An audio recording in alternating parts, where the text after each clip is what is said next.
স্ট্রেসের কোনো সৃষ্টি বা ধ্বংস নেই, সেটা এক স্ট্রেস থেকে অন্য স্ট্রেসে রূপান্তর হয় মাত্র। অনেকে কমপ্লেন করেন যে সকালবেলা ঘুম থেকে ওঠার পর যে ভালো ফিলিংসটা হওয়ার কথা, যে ক্লান্তিটা কেটে যাওয়ার কথা, ঝরঝরে লাগার কথা, সেটা তাদের কোনো কারণে লাগছে না। কারণ মূলত দুটো। প্রথম কারণ একটা হচ্ছে স্লিপ অ্যাপনিয়া, এবং দ্বিতীয় কারণটি নিয়ে আজকে বলবো, সেটা হচ্ছে একটা মানসিক সমস্যা। আপনার লাইফে স্ট্রেস আছে এবং স্ট্রেস থাকবে।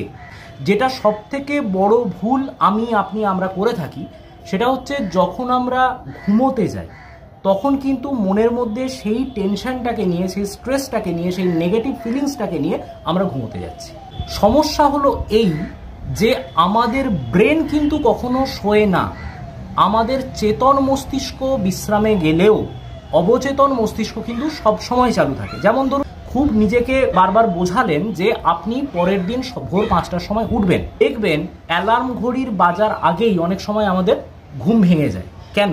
কারণ আমাদের ভেতরে যে বায়োলজিক্যাল ক্লক রয়েছে সেটা কিন্তু আমাদেরকে জানান দেয় যে হ্যাঁ, এবার কিন্তু 5টা বাজতে চলেছে বা 5টা বেজে গেছে।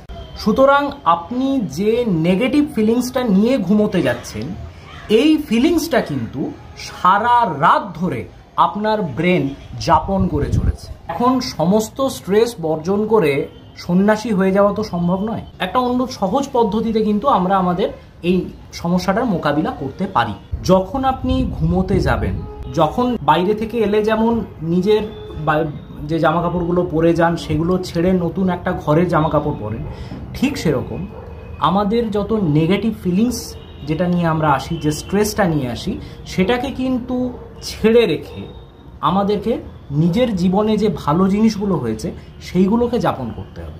অর্থাৎ আমাদের প্রত্যেকের জীবনে কিছু না কিছু ভালো হয়েছেই। এই যে ভালো, যে যতটুকু ভালো হয়েছে, যা কিছু ভালো যেটার জন্য আপনি গ্রেটফুল, সেটাকে আপনি যাপন করুন, সেটাকে চিন্তা করুন এবং সেটার জন্য সর্বশক্তিমানকে ধন্যবাদ দিন।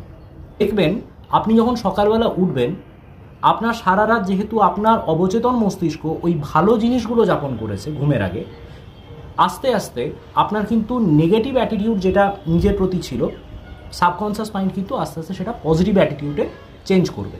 ভালো থাকাটা একটা সিদ্ধান্ত। আপনি ইচ্ছে করলে 5 মহলা বাড়িতেও আপনি খারাপ থাকতে পারেন, আবার যদি মনে করেন একটা কুঁড়ে ঘরেও আপনি খুব ভালো থাকতে পারেন। সবাই ভালো থাকি।